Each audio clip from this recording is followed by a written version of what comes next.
Hey everybody, Will Cordes. Nice to meet everybody. Feel free to say hello in the chat. Would love to hear from everybody. And goal here today is to make this as interactive as possible and try to be as helpful as I can. So, yeah. With that being said, I'm happy to get started here. Give me 1 second to share my screen.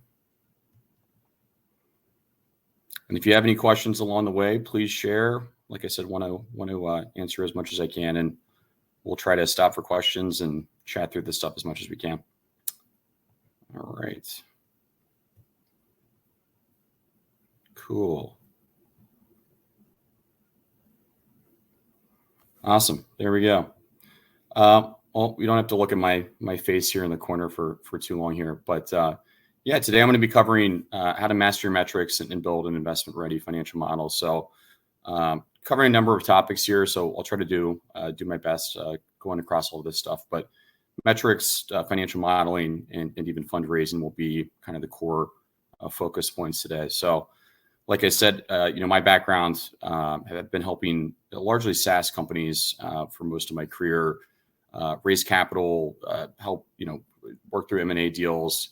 And really just be better prepared to grow. And largely I've done that through financial modeling analytics from more of a finance perspective. So before starting KPI Sense, did a lot of outsourced CFO work and also led corp dev and M&A for 2 private equity backed SaaS companies, and really focused on going and purchasing and integrating 1 to 20 million ARR businesses. So I've got a lot of perspective from both sides of the table, and like I said, hopefully can be helpful and share some good content for today. So in terms of the agenda, like I said, a little bit about us, just what we do, because I think it is a little bit relevant, somewhat relevant. And then in terms of, kind of the KPIs, metrics, I'll share some things that we track. I will caveat that definitely there's a little bit of a skew towards SaaS and software-driven metrics, but a lot of this stuff is relevant regardless of what your company's business model is and how you think about that. Cover our kind of key metrics and then go into best practices around forecasting, financial modeling, etc. 1 second. There we go. So KPI Sense. Somehow skipped a slide there. Sorry about that. We were founded in 2019. Our goal is to make finance easier for largely SaaS and kind of tech-enabled companies. Started with me and an idea back in 2019. We now have a team of 18, and really we work with companies to help automate and bring strategic finance into one place. And by strategic finance, everything outside of blocking and tackling accounting, so AR, AP, monthly reconciliation, bookkeeping. So from our standpoint, really kind of getting nailed down fundraising, forecasting, budgeting, management reporting, board reporting. And our goal and our vision is really to build a platform that allows finance teams and management teams across any kind of business spectrum, regardless of size, to have a source of truth on their strategic finance and analytical data. One thing that we're rolling out, we just launched this week. We've launched an investor platform or investor portal. So every company that's on our platform, when they are looking to raise capital, with one click, we're able to actually directly match them with investors that fit their parameters. And basically using a phase 1 data room as kind of a common meeting point. So financial model, KPI dashboard, monthly revenue by customer by month. So I think what we're trying to solve for is helping companies not have to do as much cold outreach for introductions when they're raising capital. We've already got 50 institutional investors connected to the platform, and we're adding more every week. But also making that process a lot more seamless for investors. Due diligence is really painful. It takes a long time to get financial data, as everybody here is probably aware of. So if we can streamline that process and have a living, breathing data room when you're thinking about fundraising, it's definitely something that we want to work to solve. One more, a quick slide about us. Again, we work with SaaS companies. For companies looking to fundraise, we help companies that are looking to kind of optimize and maintain and improve their metrics over time. And then we also support investors. So again, that's a new element. We've just kind of rolled that on here in the last couple of months. But we've had a ton of conversions there. Again, we have our over 50 investors on the platform, which we're super excited about, and hope that number is more in the 100, 150 range by, over the next couple of months. In terms of how it works, again, what we do really well is aggregate data. So we take data from your subscription management tool, your invoice solution, your bookkeeping solution, and then CRM, headcount, other data, and kind of bring it into our data model to create kind of this kind of easy, simplified view of kind of the business and where it's going. And then again, when you're ready to share with either active or prospective investors, that's something that we enable. But with that being said, enough about us. I just wanted to give you a heads up just so you had some context for how we think about all of this stuff. Let's get into the meat of this. So what are KPIs? This sounds like a pretty innocuous question, but for us, it's pretty important. So, really it demonstrates how effectively a company is achieving key business objectives. So that's a little broad. And then in terms of that, if you keep digging down, it's organizations use KPIs and multiple levels to evaluate their success at reaching targets. So KPIs are interesting, and given our company's name is KPI Sense, I should probably have a good handle on this. But I think KPIs can be a little misleading. I think people can focus on one golden KPI or vanity metrics to say, hey, my business is doing great. We're kicking butt right now. But it really comes down to the entire story and how you contextualize that and what it looks like. So, three things that we like to ask are, what are the right KPIs to track for our business? What's allowing us to actually measure how we're performing and how we think about things within the business? And then how do you evaluate and improve that over time? So I think it's easy to look at KPIs and think through where that can be helpful, or, I guess how can the business improve over time? So I think it's important to look at and critically manage those on a month-to-month basis and stay consistent. And then thirdly, how do you use them to make better decisions within your business? I think where we see a lot of companies struggle with this, they get a dashboard in place. It's really good. They finally get all the data right. And then they really are just using it to share with investors or to put into reports. They're not actually using that data to make better decisions. That's an area where we see some companies really struggle with this. But I guess a broader question for everybody involved, just to again keep this interactive, let us know in the chat what the big KPIs that you focus on within your business, and again how you think about those as you continue to make decisions moving forward. But with that, let me keep going. And so why does this stuff matter? Again, and let me make sure I didn't skip a slide. I didn't. Good. I think for finance, and again, I'm probably preaching to the choir here, but it really is tough. So Jason Lumpkin, obviously big in the SaaS world, a couple of tweets he had around finance being challenging in the past.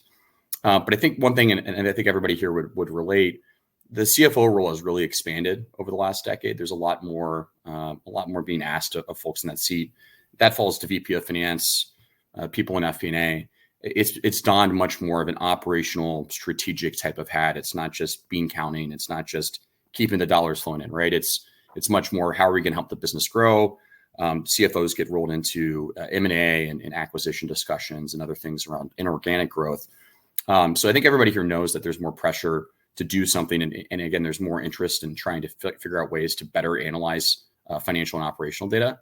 But there's not always an easy way to do that. So again, that's one of the reasons why we like to kind of highlight this, just because, again, we know it's challenging. It can be tough, but again, from our perspective, there's a lot to kind of think through on that front.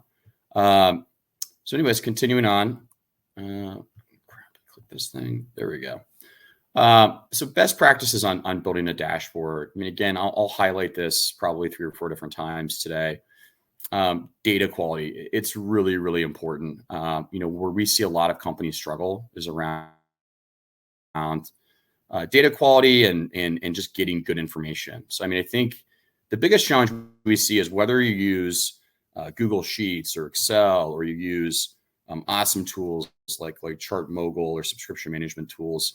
It doesn't really matter from our perspective. I think at the end of the day, that stuff can definitely help, but there's a lot of potential garbage in, garbage out issues because, our business is SaaS plus. So, I'm just using an example. We have largely subscription revenue, but 20% of our revenue is transactional or variable.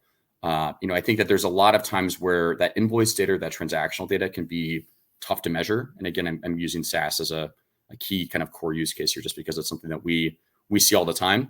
But I think this applies across all businesses. So if you have bad data going in, you could have the best tool set and the best financial stack in the world, and you're not going to get good analytical data because the stuff on the front end is really challenging. So I think regardless of what you're trying to manage or look at or analyze, data quality is far and away the most important thing. Start simple, only measure a couple of things if you don't feel confident about some of the data that you're getting, and slowly expand this as you feel like you've got 98, 99%, data quality, like that you're getting good data.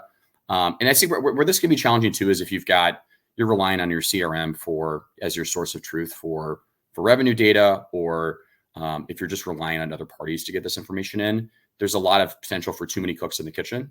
So just making sure you've got accurate data will make this so much easier for you, regardless of how you start to think about what your dashboard and metrics look like moving forward. Secondly, understand your data sources. So I think it's really important to understand how you're going to be analyzing and ingesting this kind of data. Third, use cases. And again, this is just as applicable for financial modeling. You really want to make sure you know what it's being used for. Is this being used internally to help make better decisions on a monthly or quarterly basis? Is this a report you're sharing with an investor, a stakeholder, a board member, whoever? So it's going to be probably a little bit more summarized, and you're trying to achieve something. So I think too often we see people just build dashboards to build dashboards without really a purpose being defined, and it just makes it a lot harder to get I'd say optimal value out of it. And then plan ahead. I think you obviously want to think through how you're using these dashboards and what they look like, but you want to define who's the one updating and maintaining it. I mean, that's a big challenge is stakeholders and who's involved, and then how is it getting updated and how it's going to be used moving forward. So, I mean, kind of like number 3, it's really critical to have a clearly defined view of how all this stuff works. So yeah, we're going to start with into some key metrics that we focus on. Again, largely SaaS driven, but I do think a lot of this stuff will apply, especially the cash flow metrics. This is important to everybody and stuff that all of you are probably tracking to some degree or in some way, shape, or form. So we can run through these pretty quickly.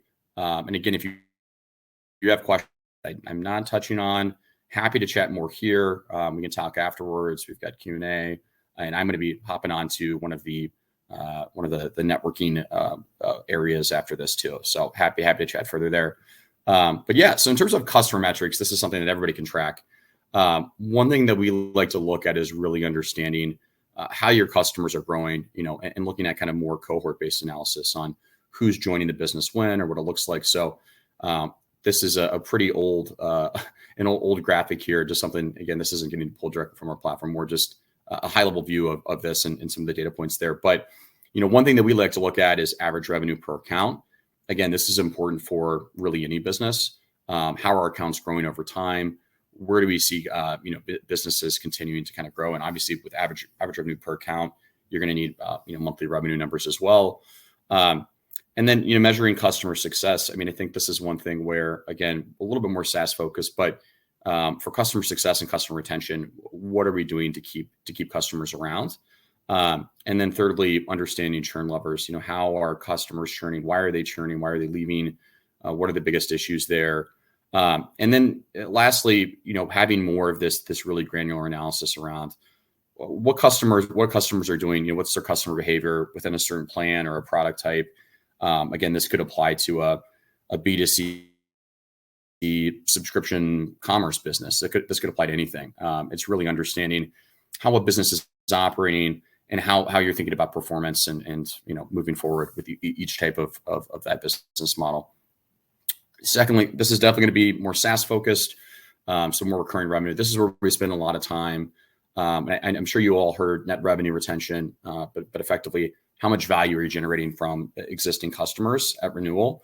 So that includes customers you lost, but also includes customers that you've expanded or potentially have contracted. Ideally, for it's a enterprise SaaS businesses, you want to see this number over 100%.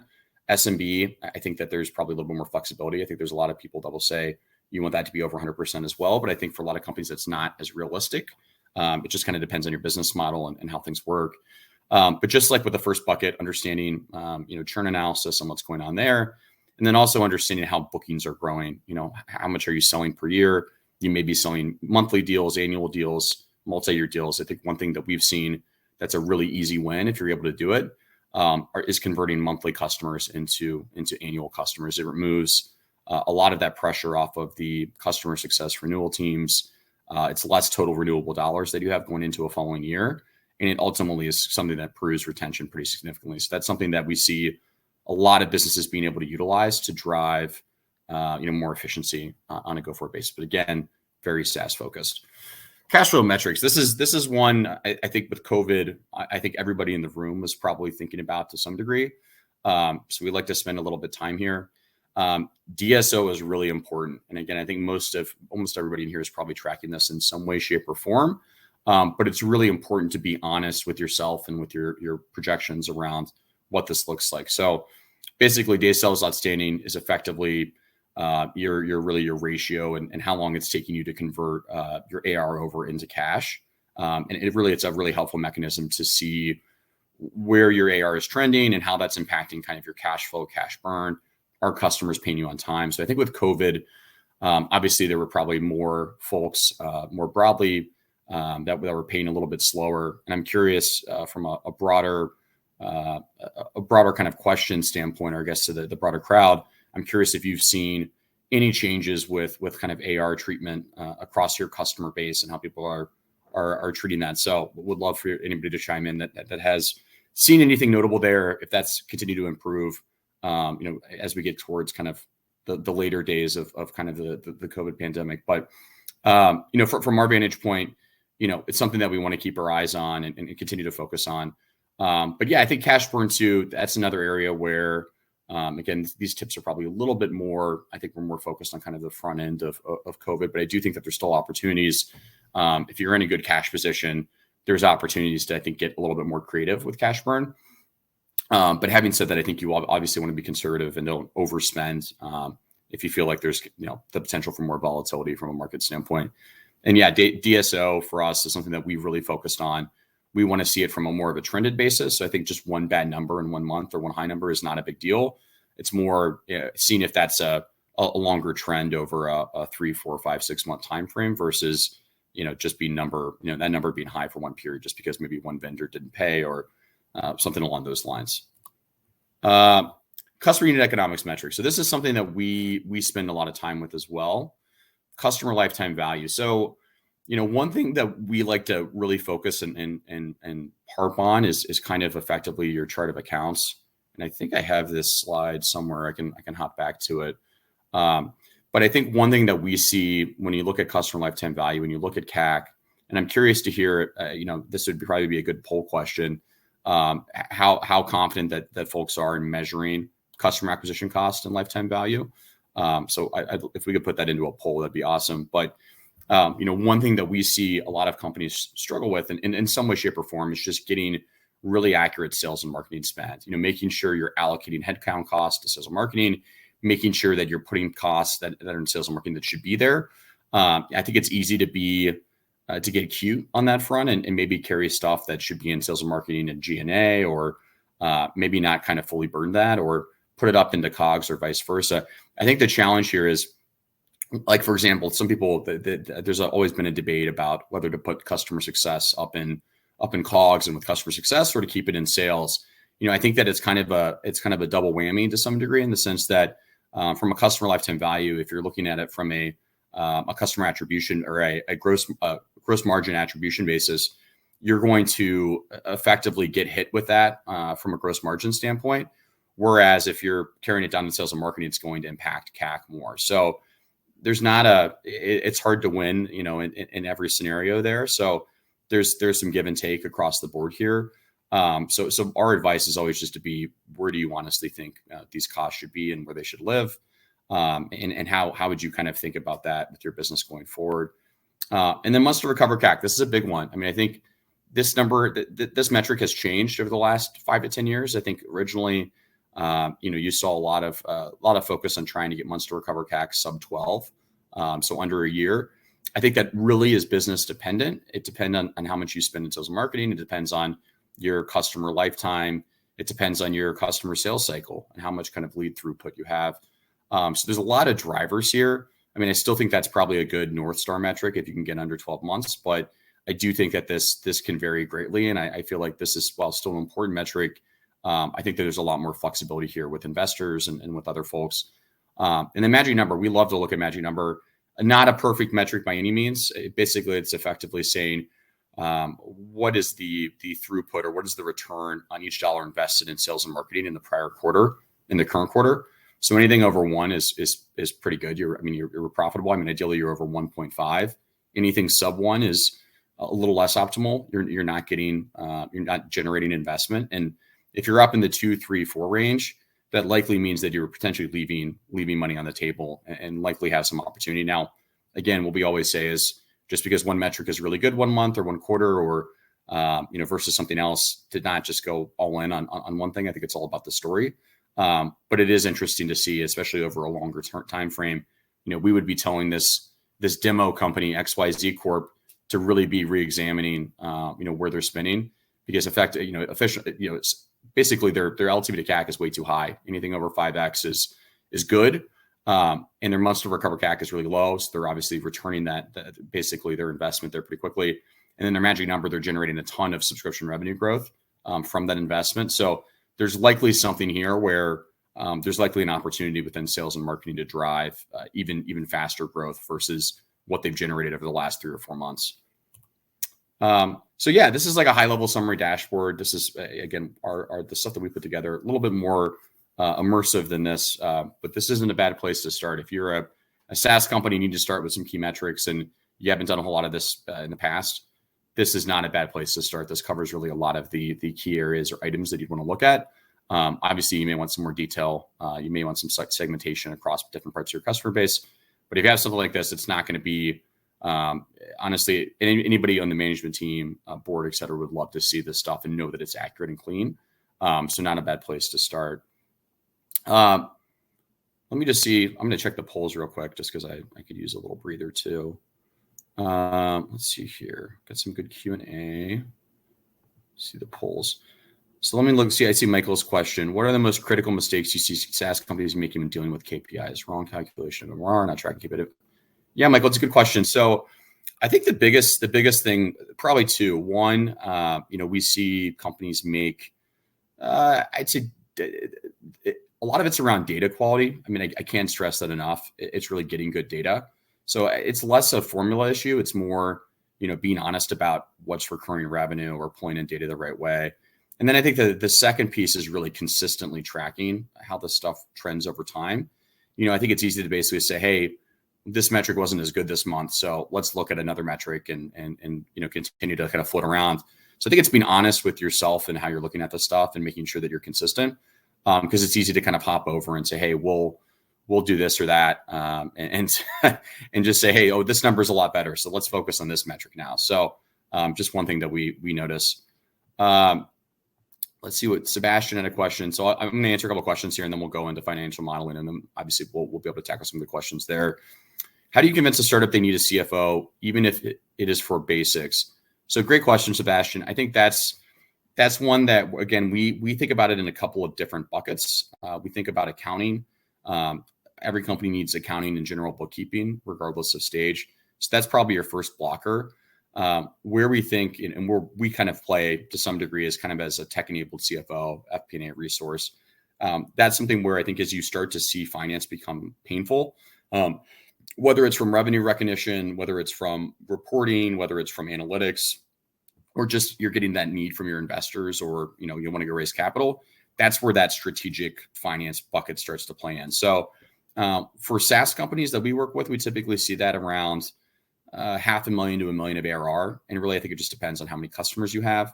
But that's when you can start to get, I think, value out of strategic finance. And we tend to see, especially within SaaS, we see companies bring on a full-time VP of finance, CFO, when you start to get into that 3, 4, 5 million ARR range, and sometimes even later than that. So it just kind of depends. I think but for us, what we always advise is to be smart and be thoughtful about that. A lot of times there's companies that may bring on a little bit more horsepower there than they need. And the CFO finance leader you need at 3, 4, 5 million of ARR might look very different at 10, 15, 20 million of ARR. So you want to make sure that you bring the right person to that seat at the right time. And then let's go to Simon here. And Julie, I can share that definition. I can just copy and paste that into the chat.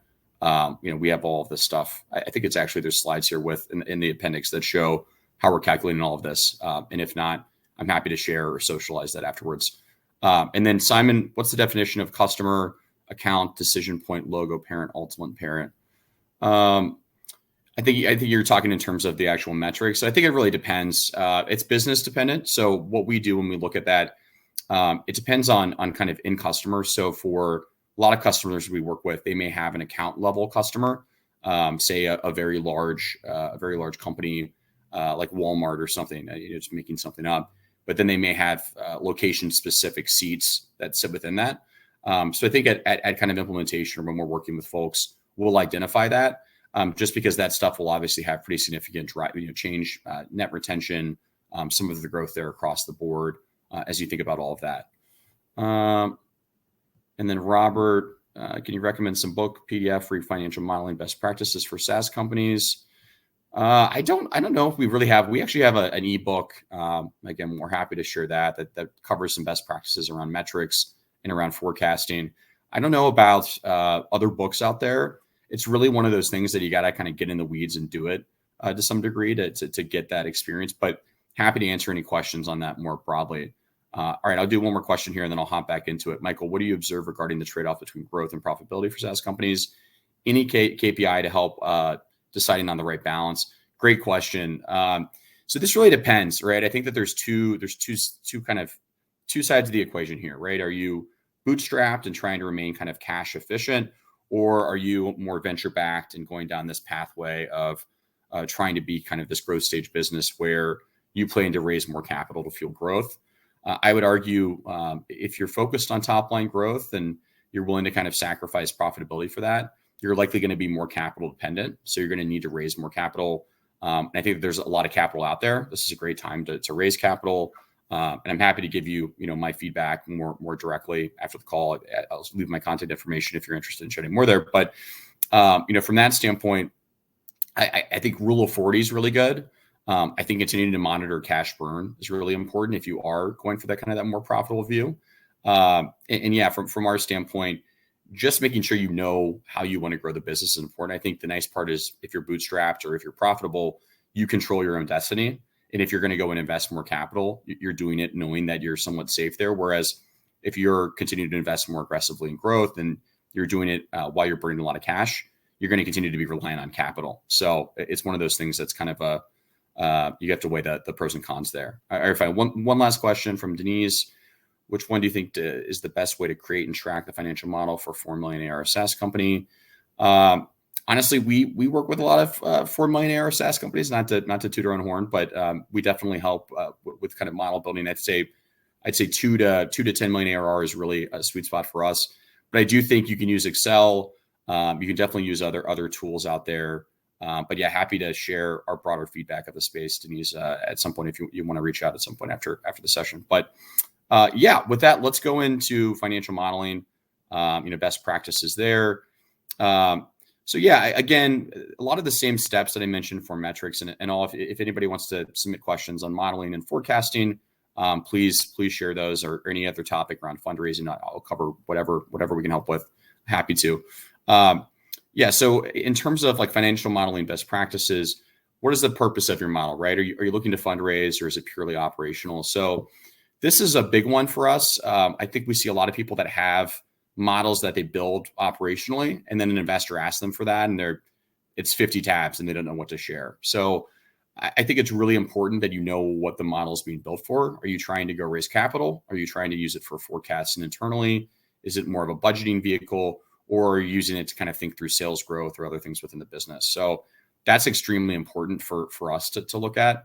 I think if you don't nail that down that use case, there tends to be a lot of scope creep within a financial model. And that's where we typically see the models that are 40, 50, 60 tabs, and it never really gets summarized in a format that's going to be easier to analyze, either as a third party or just as you're sharing it with other people within the business. Yeah. And then number 2 is kind of a second piece of that. I think really we try to simplify complex models. And I know that there's always, uses for certain amounts of this detail, certain schedules. But we always recommend to start simple, and then you can start to layer in more complexity over time. But it goes straight into number 3. If you have a lot of data or a lot of tabs, it makes the maintenance of that model so much more challenging, so much more difficult. And if you're not using like somebody like us or another type of financial modeling platform that's tapping into your historical data, using automation and using kind of that that data scaling. So you're just building something in Excel. The more complex you make it, the harder it is to keep tabs on, corrections or adjustments that you made in the past. So where that can really creep up is you have hard codes a year back, you refresh the numbers, but you forget to, add back in that hard code. I think where we see that become really problematic is for board reporting, for investors, when other people see data and they see variances in historical data, or they just see data that doesn't look right compared to what they've seen elsewhere. There's this big credibility gap. And I think you can get away with it for a while. And I think it's the same goes with forecasting. You can be really over aggressive and ambitious there. But I think if you continue to miss that goal, you miss that target, that's where it starts to create some problems with investors, with board members, et cetera. And again, if you don't have a board, you don't have investors, it's maybe less of a concern, but it's one of those things where you want to you want to be reasonable as you think about scaling and kind of building out your objectives there.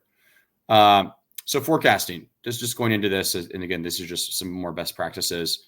Our goal, and one of the things that we do at KPI Sense is a huge focus, is using historical data to drive your forward-looking projections. I think it's very easy to just throw a bunch of numbers in and say, hey, we're going to do this next year and this the following year. And we have, it's funny. And I think a lot of people in here would probably laugh at this or enjoy this, or, again, if you're a victim of this, it's not a problem. It's something that's super, super common.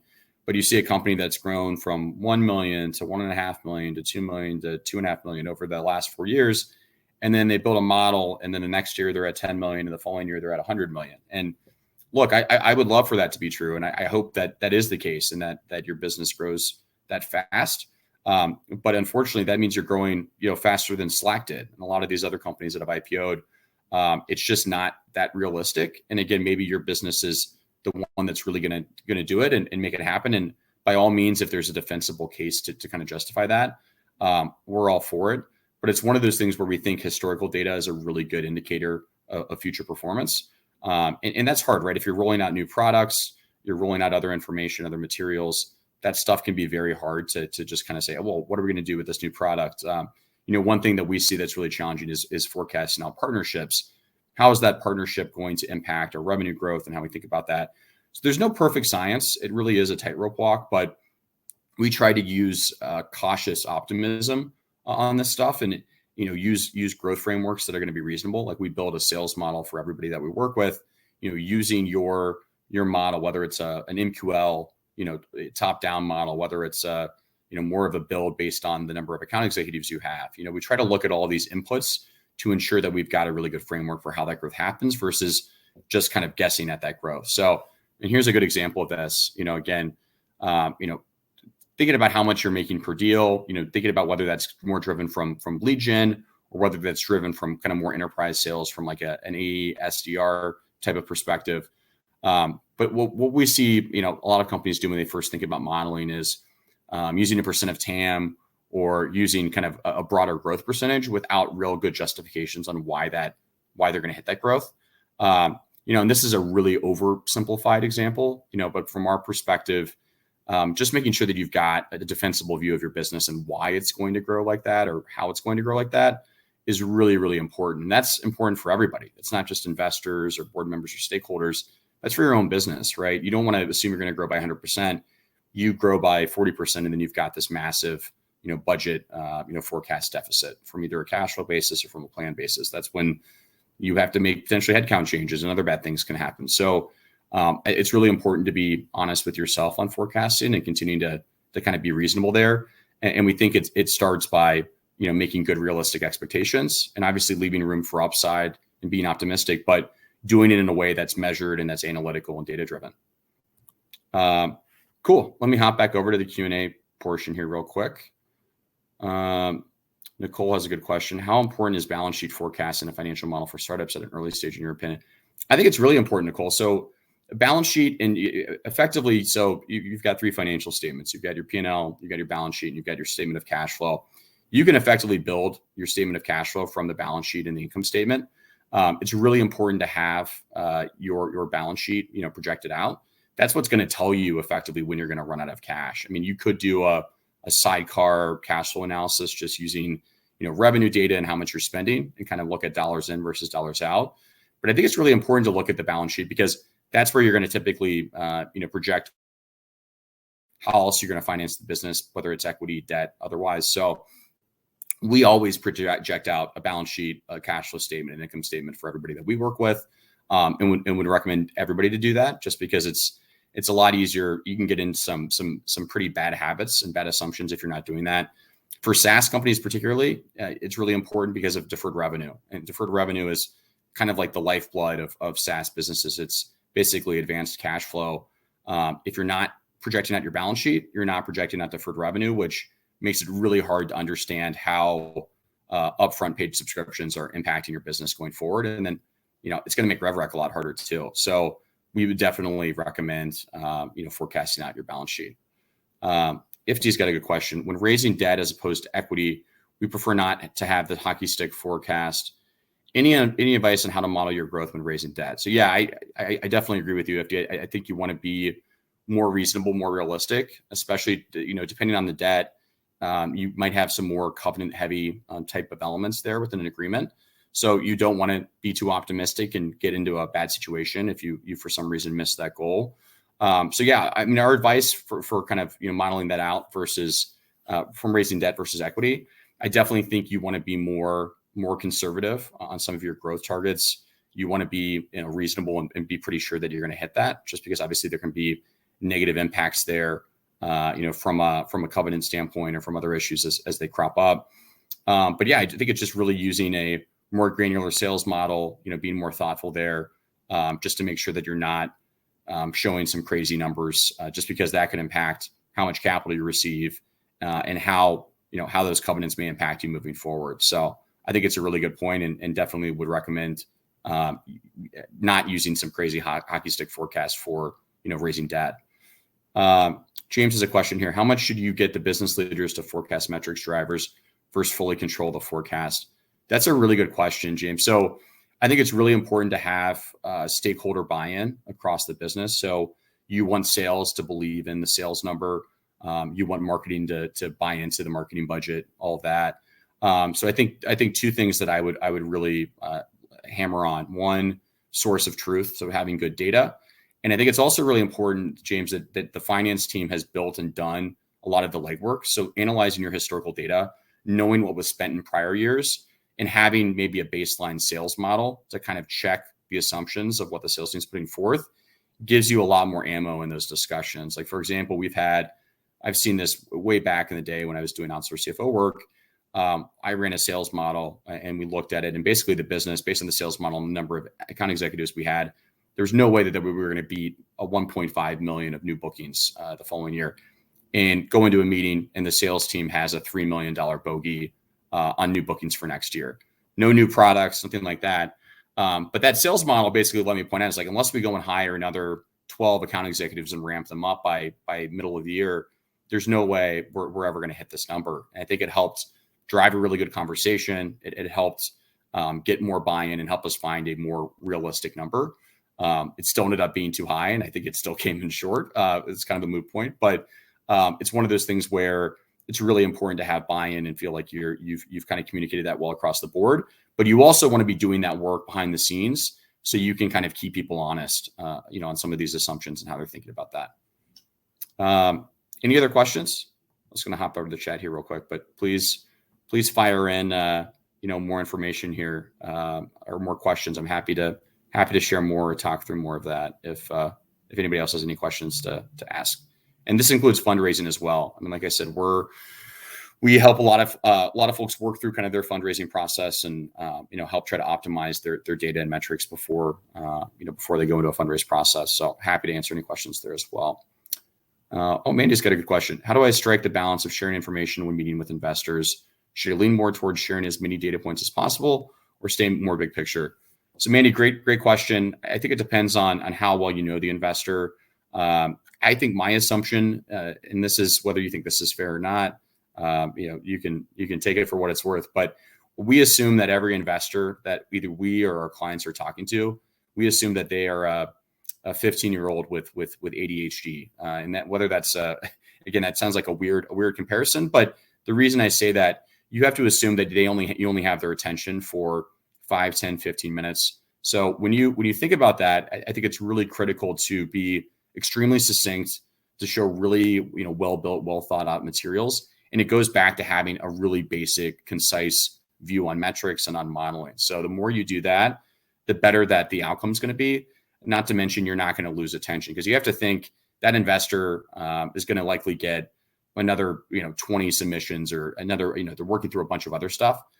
So they're looking for any reason they can to reduce their funnel for deals that are in there. And whether that's fair or not, it's likely true, because they may look at 500, 1,000 deals in a given year and invest in 6, 7, 8, maybe more if they're a seed fund. But from our perspective, whatever you can do to make their life easier and to kind of show them materials that are going to be helpful, it's going to be greatly appreciated for both sides.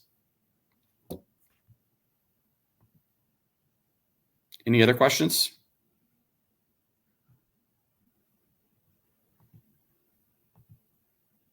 Cool. Well, thanks everybody for joining. It's been a pleasure. Really enjoyed the chat. And like I said, if you have any questions, you're ever wondering, again, not something for we're charging for anything like that. We'd just love to help. Anytime we can help folks build their dashboards or financial model, answer any questions. We geek out on that stuff. So happy to chat and help you work through any questions, concerns you have on the metrics modeling side. I know it can be a little daunting. You don't have to be a KPI or a financial modeling guru to get value out of this stuff. So, it's really one of those things. I got one more question here from Jared. My metrics are awful and I need to raise. What do I do?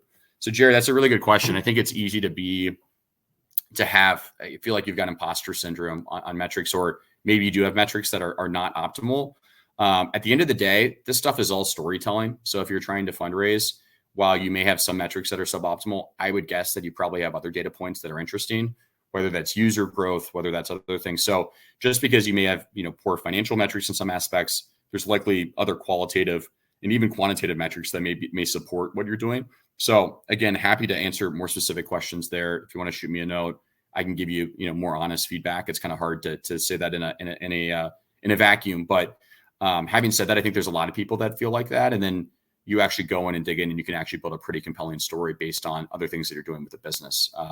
There's never been a better time for either pre-revenue or businesses that have maybe less significant revenue traction to raise capital. There's the amount of capital out there is astounding. A lot of dry powder, with basically funds that haven't been spent, for institutional investment funds. So, like I said, happy to answer, more direct questions. But like I said, best of luck on that front, and I'm sure your metrics are better than you give them credit for.